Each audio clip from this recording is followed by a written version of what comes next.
what's up you guys? I'm Clever Little Imp, and welcome back to Beacon Pines. The game decided we were gonna start here, so I guess I have no say in what happens to Iggy. Her, just let go. No can do. If you want to save your friend, you'll have to save me too. Luca, look at me. It's okay. Luca felt Iggy loosen his grasp. You aren't gonna kill your friend like that, are you? Every muscle in Luca's body burned. I'm not his friend. Yes, you are. Nah, I'm just a no-good bully. Like you, Kerr. Iggy, no! Luca felt his hand slipping. And I told you what you need to do with bullies. I can't. It's your only way out of this mess. Two birds with one stone. It makes sense for us to fall together. Wackadoos travel in packs. A calm settled over Iggy's face. Luca, let me do this. Iggy's voice was colder than the bitter air billowing from the chasm. Let me do the right thing for once. I don't wanna. Luca had no choice but to accept Iggy's request. With a quiet blink, Luca watched a teardrop sail down into the howling void. As his fingers slowly gave up, he met eyes with Iggy. Good.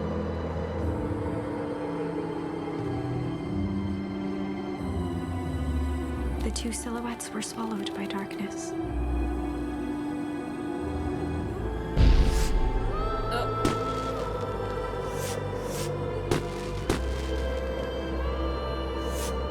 I don't know what to make of this.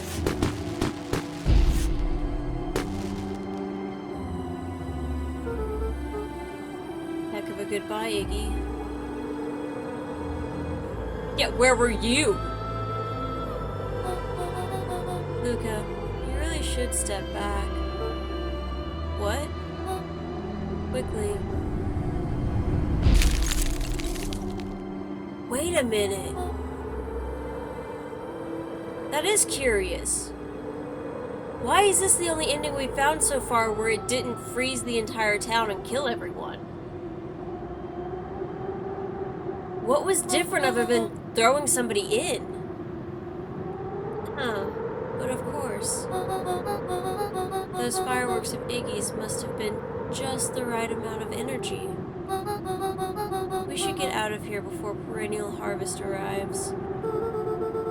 Not until you tell me what just happened. Your friend's sacrifice just saved this town. A little while anyway. Ow! Tempest Lacumere is a peculiar substance. So many words I can't read in that one sentence. It can change the relationship between matter and time itself. But doing so also requires unfathomable energy. In a closed system, that energy can only come from its surroundings. A useful side product of this property being, by adding precisely the correct amount of energy to it, one can create a cryogenic cascade. Cryogenic? I think it was cryogenic. So the gunk makes things cold and the fireworks made the whole freeze over? That's one way of putting it, yes. As dumb luck would have it, the fireworks weren't strong enough to generate a runaway reaction. I shudder to think what would have happened in that case. We have some idea what that would look like. Yeah, a little bit.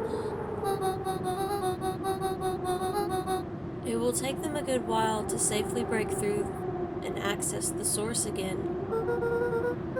If you know all of this stuff, why haven't you been helping? I have been, in my way. I bet that's the narrator. Each one of us has our role to play. Iggy's role, it turns out, was to buy us precious time. Mine has been to observe and wait. Wait for what? Me? Why? What's my role? A fierce twinkle flashed in Nat's eyes. Luca Van Horn, you are going to save the world.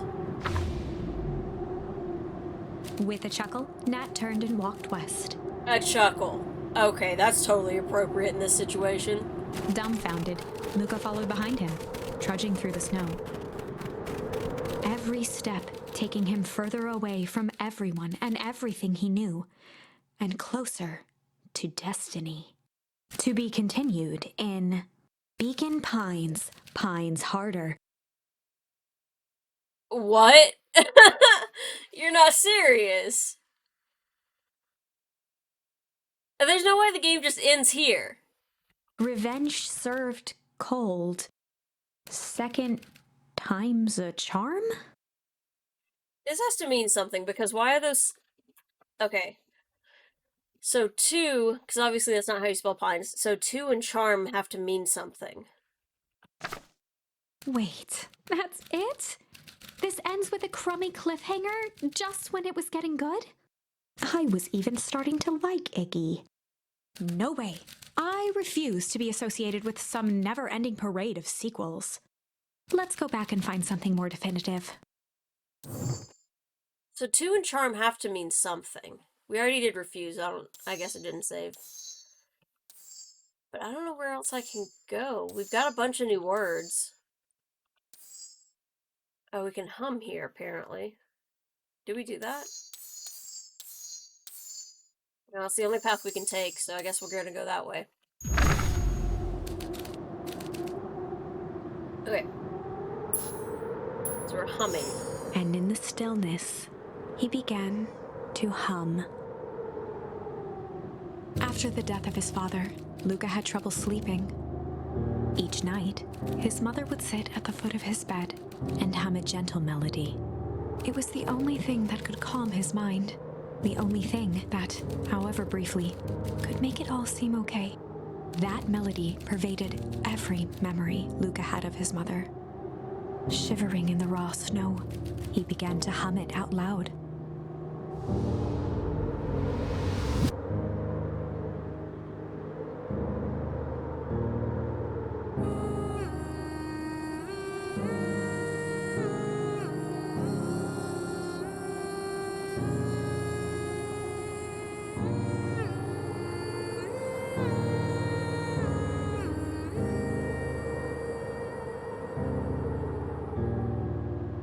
Gran lowered the torch, listening closely. That's kind of the opposite of what we want her to do right now, but okay. As recognition slowly set in, her heart sank. Those countless nights of consolation. Wait. The incomparable loss they shared together. She let the torch fall to the snow and sizzle out. A few steps toward Luca was all she could bear before dropping to the snow herself.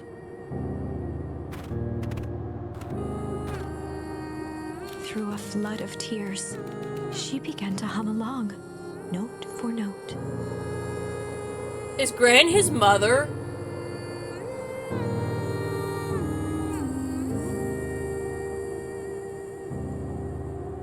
Did Gran get gooped? I mean, Luca's mom get gooped? And she didn't actually go missing?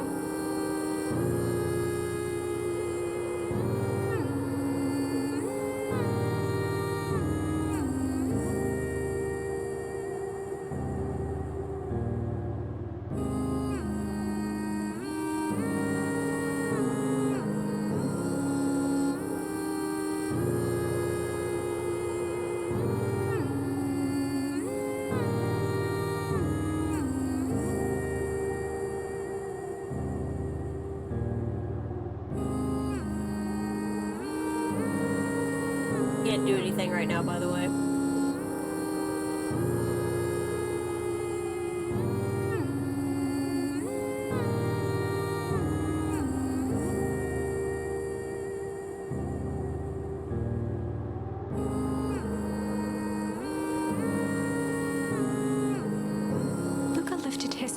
astonishment. The last time he heard that melody was the last night he saw his mother.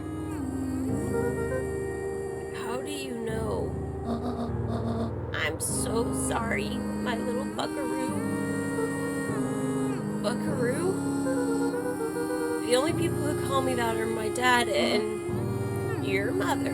Luca blinked through blurry, watery eyes, trying to see more clearly. He could just make out the impression of a familiar face. He peered across the snowscape at the woman on her knees. Something about her was undeniably his mother. Only smaller, older, changed. Mom? That's right, buckaroo. Mom? Luca sprinted as fast as he could toward his mother.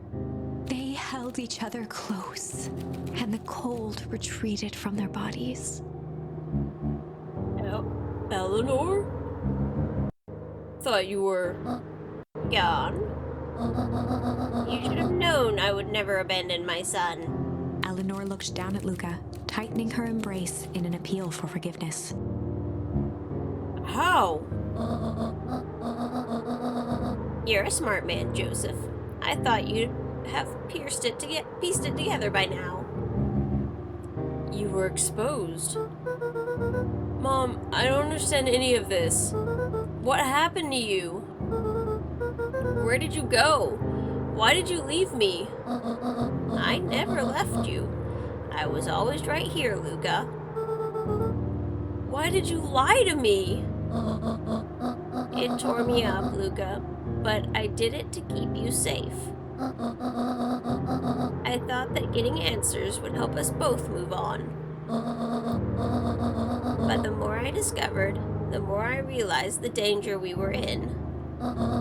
Until perennial harvest was stopped, it was better if everyone thought I was gone.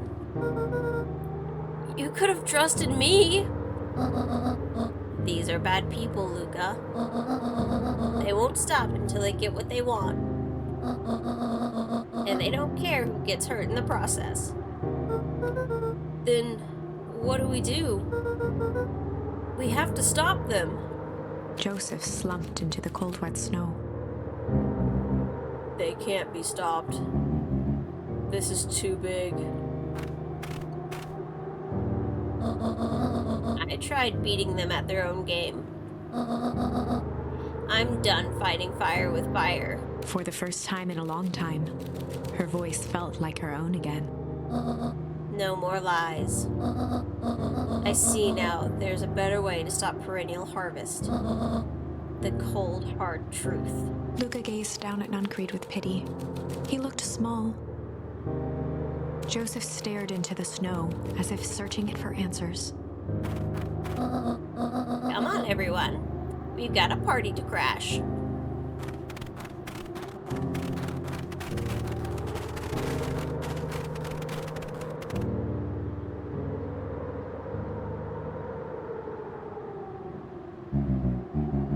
You don't understand. He always wins. Chapter 9. The Devil You Know. 7 months ago, Eleanor Van Horn crept down the maze of sterile hallways under perennial harvest. She stopped in front of the large steel door marked Deep Engineering. No turning back now. She raised a trembling hand. The stolen keycard worked as promised, and the door buzzed open with mechanical efficiency. She was immediately hit with the smell of disinfectant. It was some sort of laboratory. In one corner was a desk covered in papers. Across the room stood a tall metal pod with hoses protruding from its base. She rushed to the desk and began shifting through the piles of papers. They were experiment reports on something called Tempest Liquamen. There were dozens of them, every one stamped failed. Eleanor heard the sharp echo of footsteps approaching. She was out of time. Her eyes scanned the room, eventually landing on the strange pod. Muttering a curse under her breath, she dashed over and dove inside.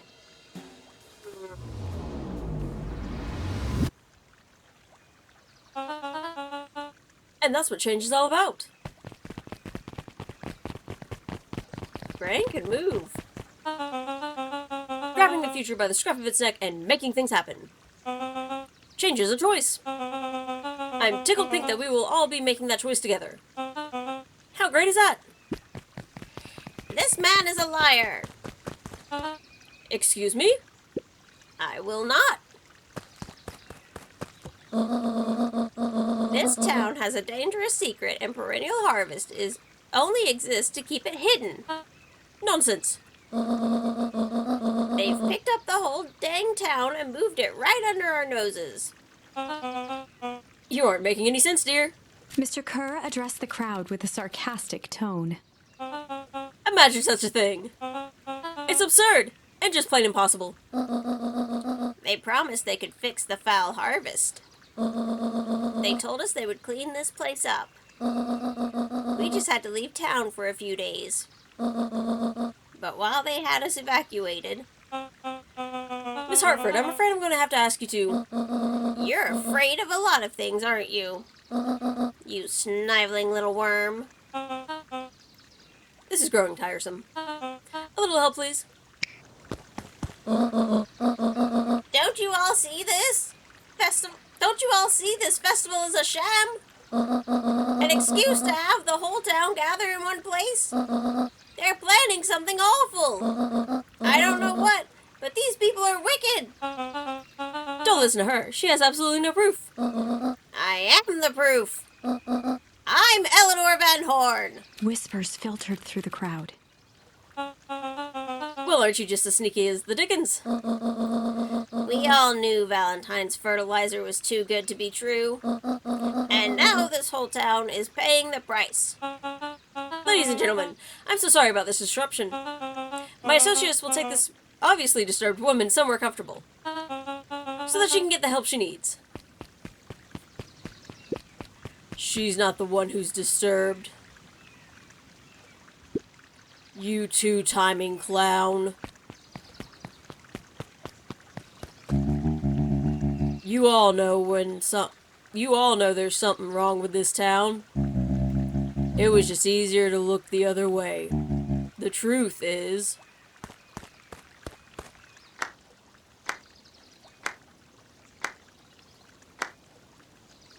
Hello? That's quite enough, Mr. Nuncreed. Torment dragged on Joseph Nuncreed's face. You're gonna tell me you're scared of a little boy? Yes, sir. Take them away. No, I want them to see this. The ever-tempestuous Eleanor Van Horn. Is he Valentine?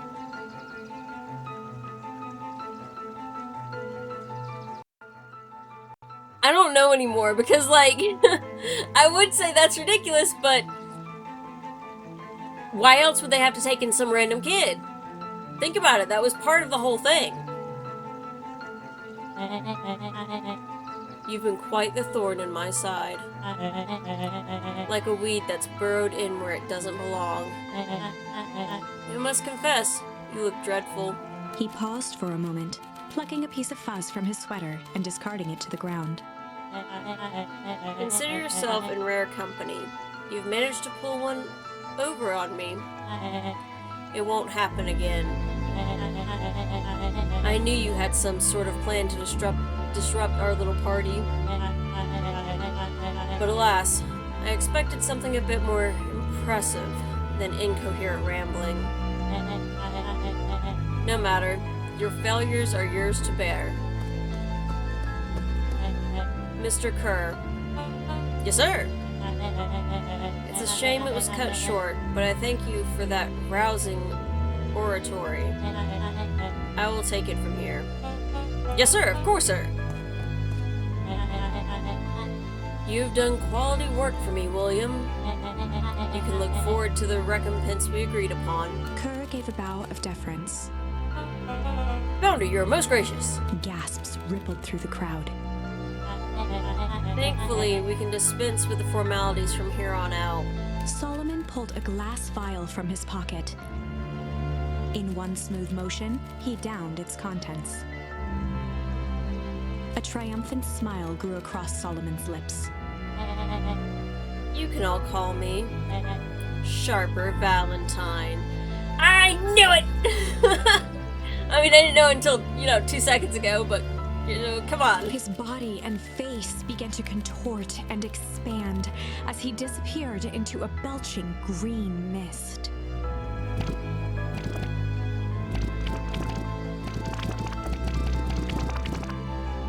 A hushed horror gripped the crowd. This is a story about change. What? No! Ah, so you didn't see that coming. Good. Sharper examined his new hands. Well, this is quite the improvement. Everything looks so much smaller now. Eleanor was right about one thing. The festival was a ruse. I wanted you all to witness my glorious return with your own eyes. Why does everyone look so downtrodden? This is a celebration, people. Maybe it would help if we set the mood. Mr. Kerr, be a dear and reveal the sign.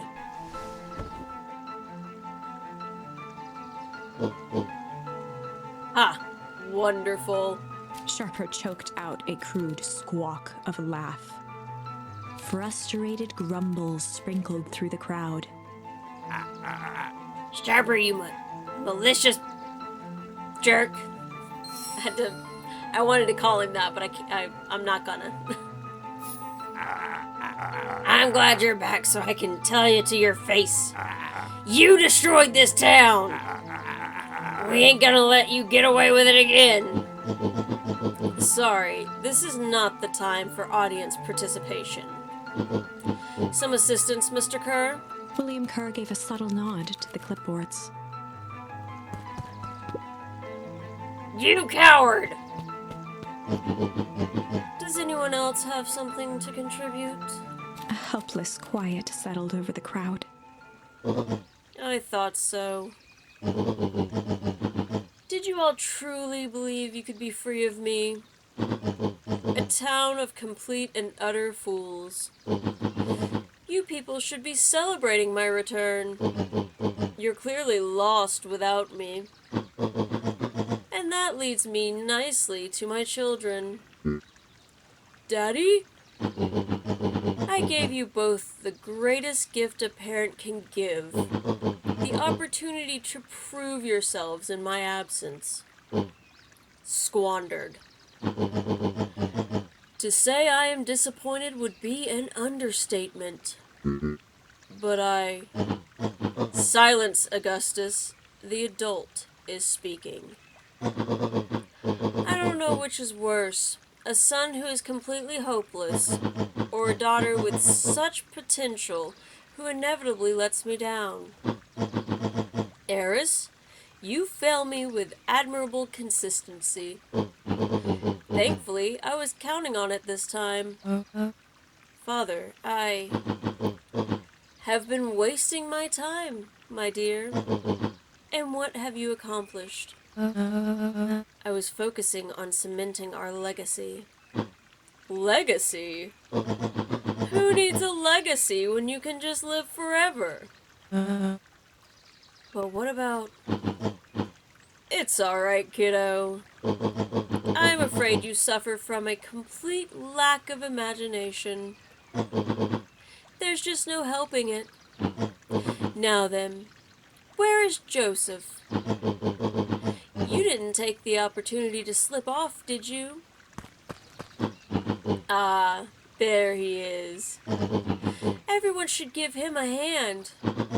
None of this would have been possible without Joseph. I think you've said enough. Nonsense! The people deserve to know how helpful and loyal you've been. I only did what I did because you left me no choice. You always had a choice, Joseph. You were simply too weak to take it. No matter. Cheer up! You are about to be rich beyond your wildest dreams. You should follow Mr. Kerr's example. When I found him, he was in a sorrier state than any of you. An aging actor, desperate to recapture his youth. He played his part, and soon he'll be able to play the leading man again. Forever, in fact, if he remains loyal.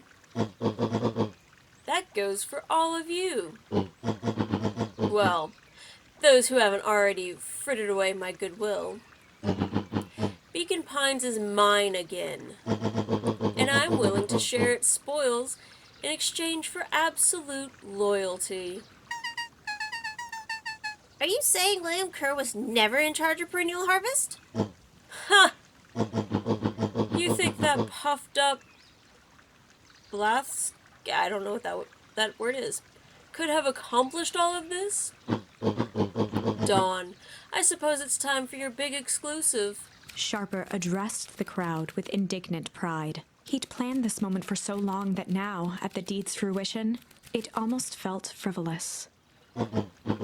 You see, I needed a figurehead to hold things down while I orchestrated my return.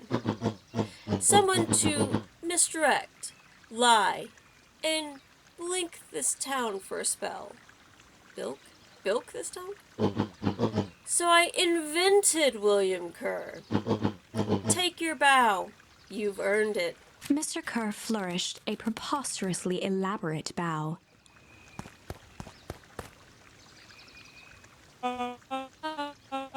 Patrick C. Montesquieu, thespian extraordinaire, at your service. Founder, I just want to thank you again for this opportunity. It truly was the role of a lifetime. Wait. So this Bill Kerr was a patsy the whole time? Patsy, oh my gosh. Now that your secret's out in the open, what's to stop this town from rising up against you? Oh, that's the delicious part. Fear. Thanks to our clipboards, I know what each and every person in this town fears most. And I will make those fears manifest for anyone who steps out of line. The choice is simple. I'm not afraid of you. The young hero. I've kept an eye on you, boy. You and your friends made a habit of disrupting my plans. What a pity if things would have gone a bit differently. You might have had your moment of triumph, but that's fate for you. You can't do this. Oh, but I can. I have won. Never underestimate what a great man can do, given time. And now time is my plaything. Perhaps the most expensive thing I've ever bought. But well worth it. Ha! Sharper coughed up one final laugh and cracked his knuckles. Enough chit-chat. Let's get to work, shall we? And so, Sharper set about remaking the town in his own image. The fertilizer factory soon reopened for business. Sales rose steadily as more and more farmers across the countryside began to swear by its miraculous properties. Beacon Pines became famous, a secretive town that, for the right price, shared its gifts with all. Gifts that became more and more necessary in a world where winters grew longer and longer. Oh, I was about to say, I don't get the point, though.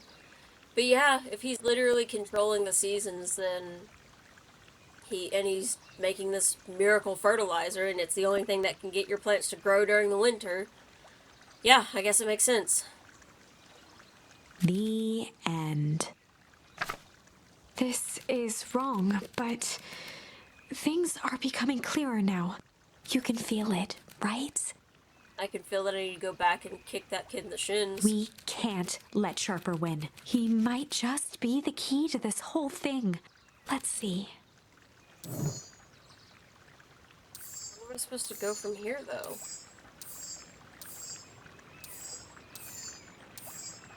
Oh, okay.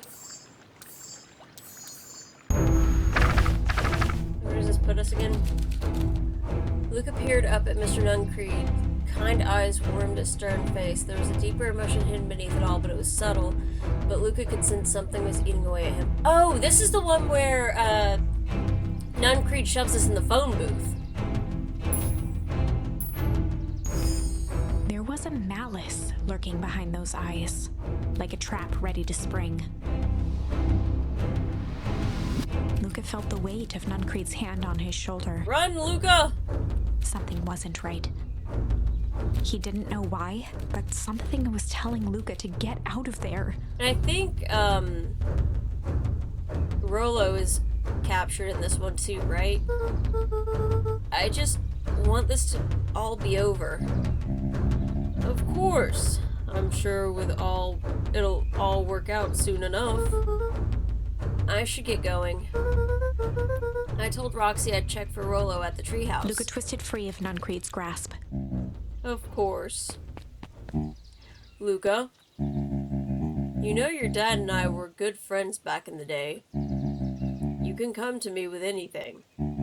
Anything at all. Run! Run, Luca, run!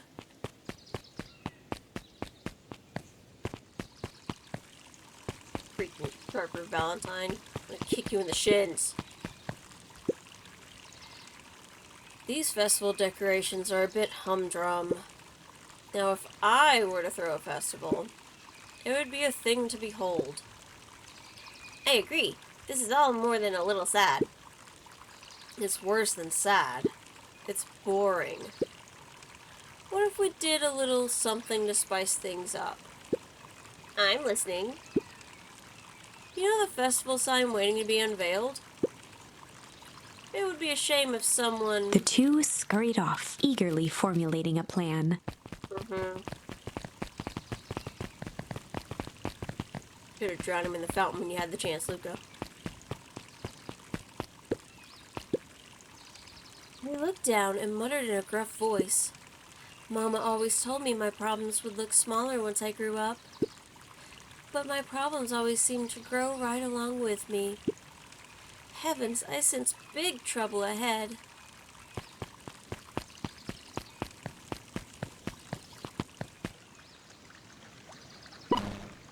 Identify yourself, please. Nellie Modwell. I work here now. I am unable to locate you on our staff roll. Oh, I don't officially start until tomorrow. Mr. Kerr said I could come in early tonight and get a few things done. Hold, please. Clearance authorized. Thank you. Our harvest awaits. Creepy. Whoa. You could get a wrench to the noggin sneaking up on a guy like that. Don't scare a man while he's junking, Sonny. Evening, Jeff. It's kind of late to be junking. I might as well ask you. I might as well ask the same thing of you. Find anything good? Bah, ever since Perennial Harvest moved in, even the junk is trash. You can learn a lot about a person by looking at what they throw away. With this bunch, it's all shredded paper and coffee cups. Well, I'd better get going. I didn't see nothing if you didn't see nothing. See what? Exactly.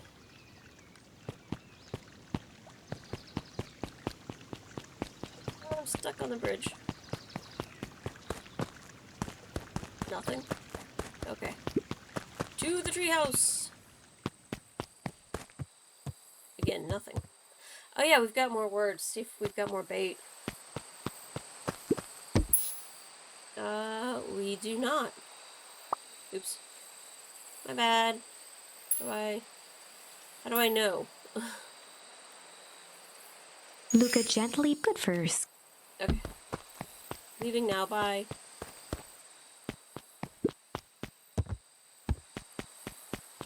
Am I gonna run into Iggy anyway? Rollo?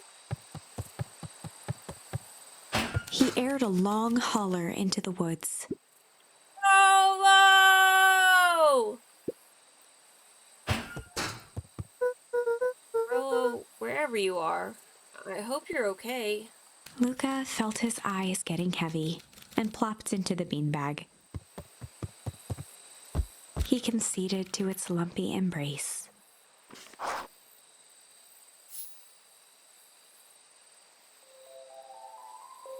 Once again, Luca found himself in a vast black expanse.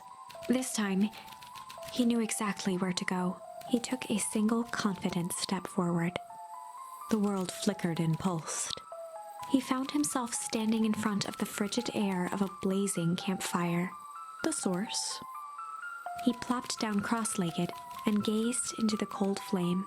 Soon enough, the fire began to die out, popping sporadically, until all that was left was a single ember. Luca stood up and dusted himself off. He plucked the glowing ember from the cold ash, examined it, and slid it into his pocket, a keepsake. The voice of his father spoke behind him. "You made me proud, Buckaroo." Luca turned to face him.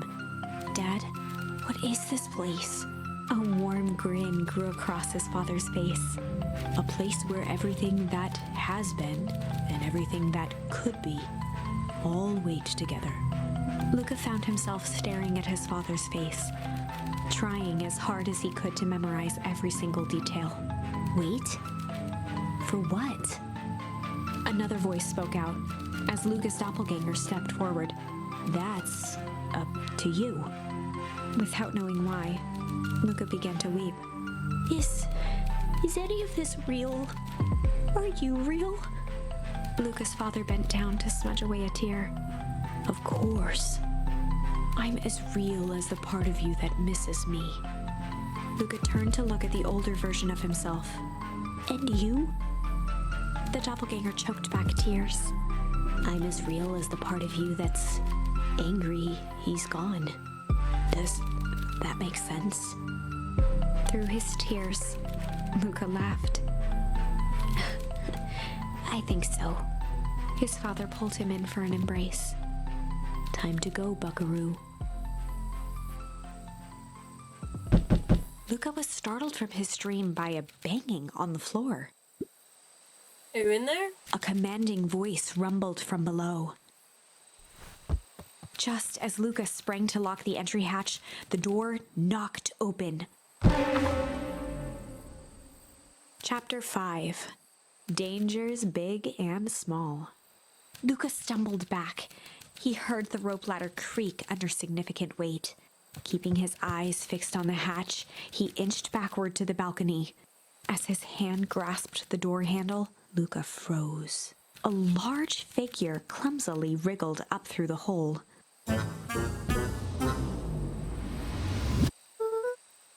Stop right there, or I'll...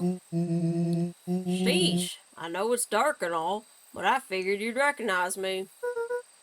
Who are you? The large figure cocked its head inquisitively. Stop now, or I'll clobber you with a baseball bat. Whoa, take it easy. Luca, you need to get your eyes checked. It's me, Rollo. Nice try, but I know you aren't Rollo. You're like one of his random uncles or something. Where is he? Uncle? Luca, quit messing around. It's me. If it really is you, prove it. Flamin' chicken coop, Luca. Luca's jaw dropped. He peered more closely at the man standing in front of him. Something about him was undeniably Rollo, only bigger, older, changed. Ow! What happened to you? When I was running away, I ran into more people in those yellow suits. They grabbed me and dragged me away.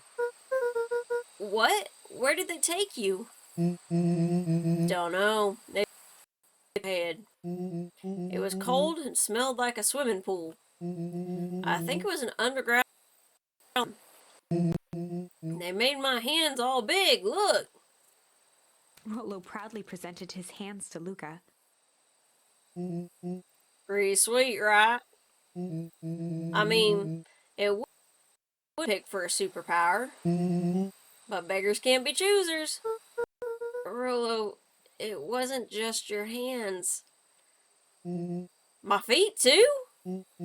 Dang, Pa just made me new shoes. Luca, why are you so small? Luca moved to the side and pointed at his reflection in the balcony window. What the? His hands shot up to his face. Holy Toledo! Rollo, who do you? Some sort of green crud. Ew. Actually, it wasn't too bad. Kinda tastes like licorice. I passed out and woke up like this. And then I sorta smashed open my cage and escaped. What? You smashed open a cage? Kinda. At least I think I did. It's all a bit of a blur.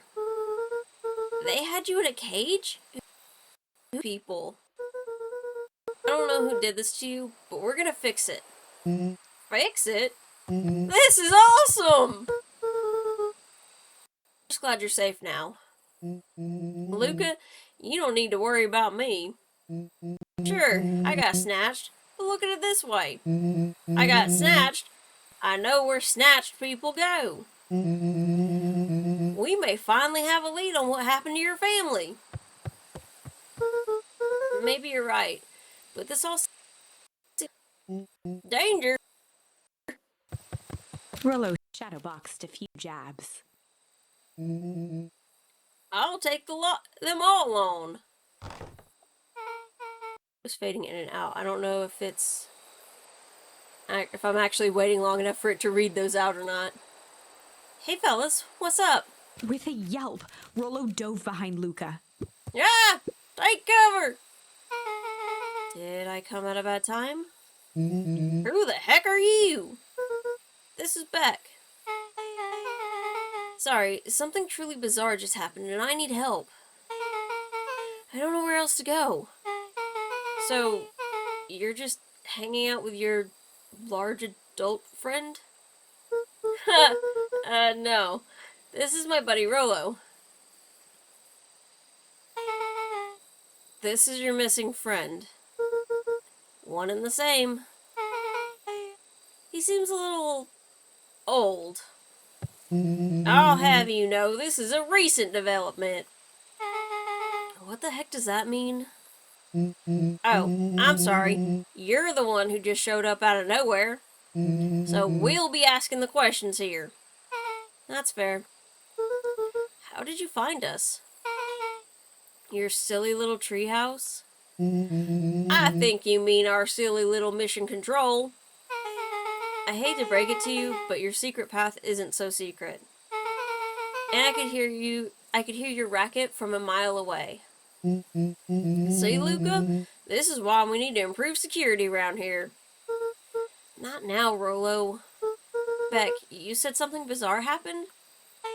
Yeah, but She shot a nervous glance at Rollo. anything you can say around me, you can say around Rollo. This has been a weird day all around, hasn't it? Yep. Beck's eyes narrowed. Okay, so it all started when I made it back home. My first order of business was to try and salvage my hair. So I dyed it with some stuff from the chemistry set my mom gave me. Wouldn't have been my first choice, but alright. Okay, just need to play it cool and hope no one notices. Notices what? Oh, nothing. I was just... Come over here and let me have a look. Oh, honey, what in the world did you do to your hair? I just kind of felt like a change. This is gonna take forever to grow out. You were the one who said that change was a good thing, right? I was talking about your mother's new job. I was talking about us moving. Well, I guess I just took your lesson to heart. Ilona tried to put on a smile.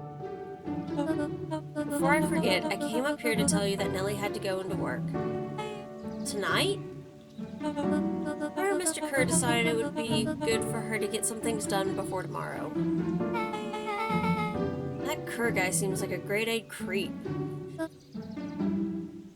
Beck! He is. Him and his weird cult of personality.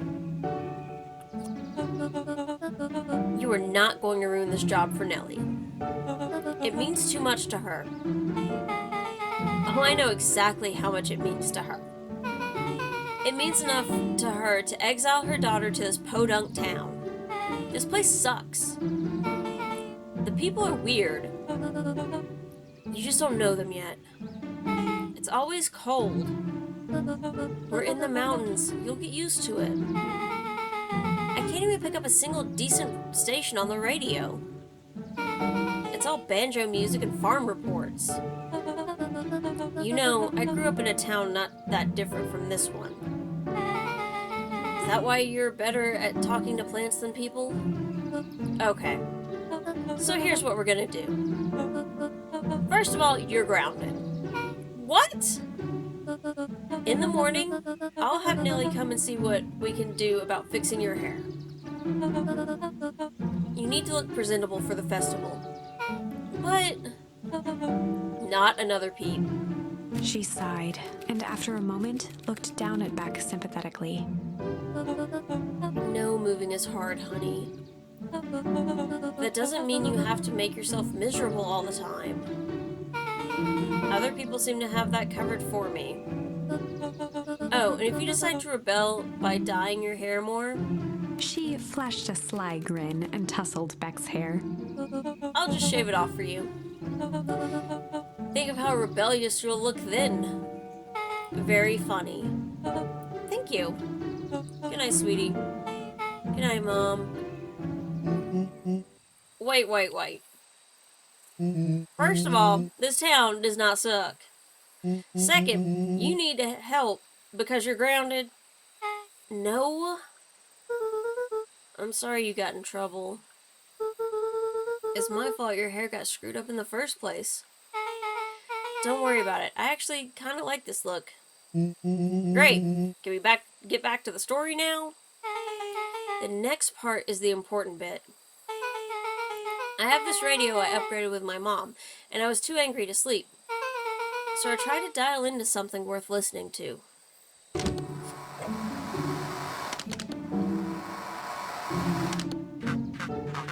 Mr. Kerr, are you there?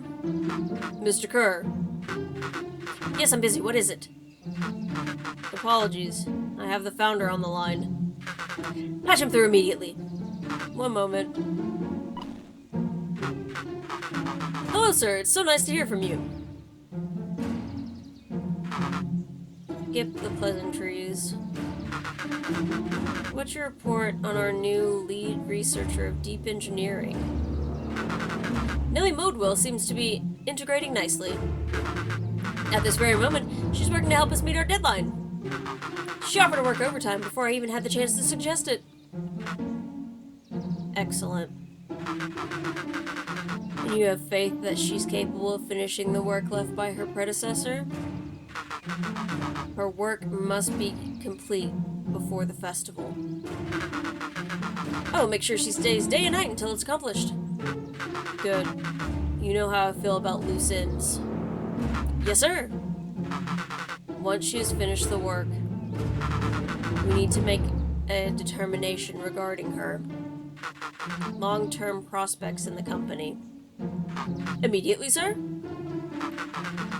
I usually have more time to fully bring people into the fold. We're in the endgame, Bill. After your failures with Dr. Prescott, we can't afford to take any risks. Of course, sir. No loose ends, sir. Once she finishes the work, she will either leave the office completely committed to perennial harvest, or she won't leave at all. Perfect. Sir, if I might suggest, maybe we should delay just for a bit. Oh? It's just, we seem to be rushing to hit this festival deadline. And rushing into things has caused some issues in the past. I see. Please understand that I just want what's best for you. I'm eternally grateful for all that you have done for me. Bill, I'll make this very clear for you. I brought you in to make things run smoothly, not to have opinions. Of course, sir. Chin up, Bill. You're only a few days away from having everything you've ever dreamed of. Yes, sir. Thank you, sir. Whoa. Yeah. Just so we're clear, when they said loose ends, they were talking about murder, right? Like, actually killing someone?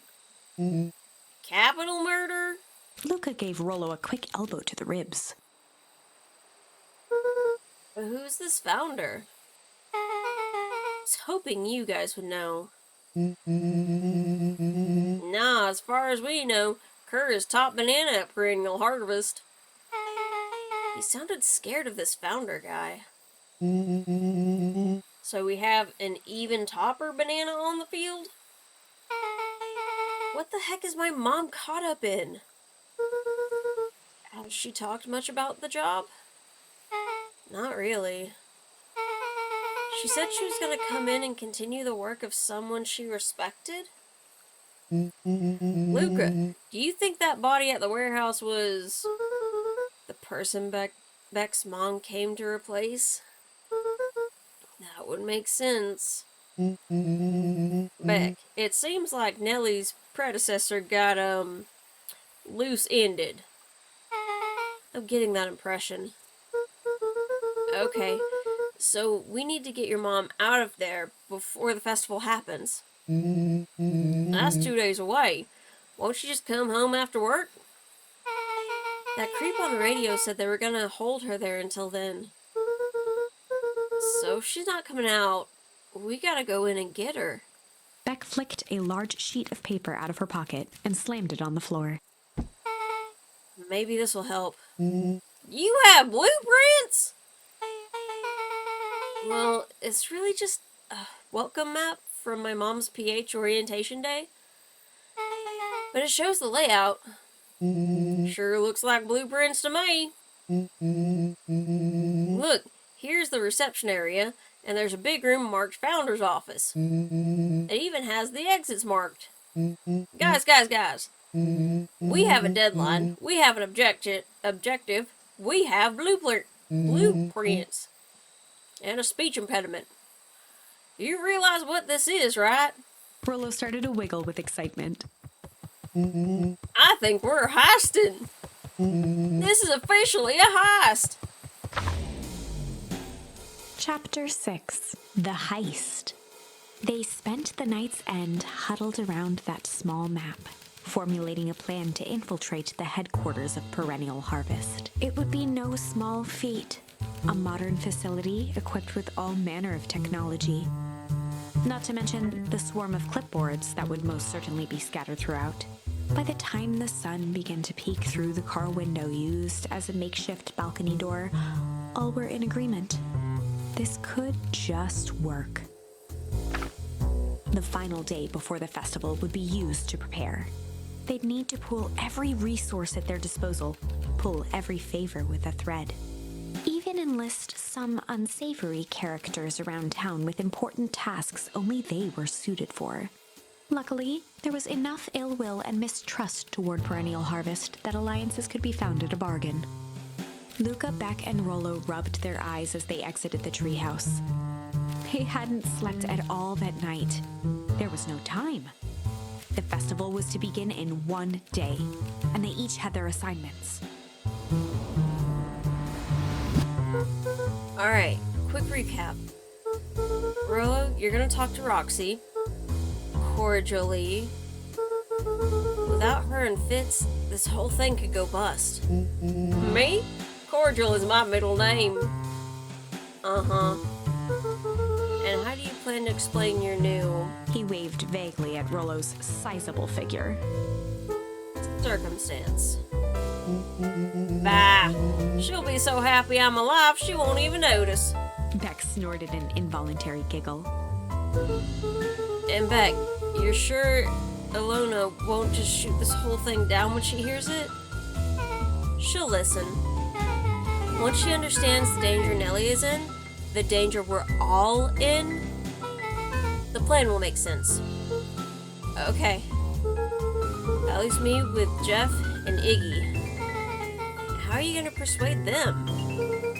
I'll think of something. They each looked at each other with sleepy confidence and nodded. Well, Godspeed.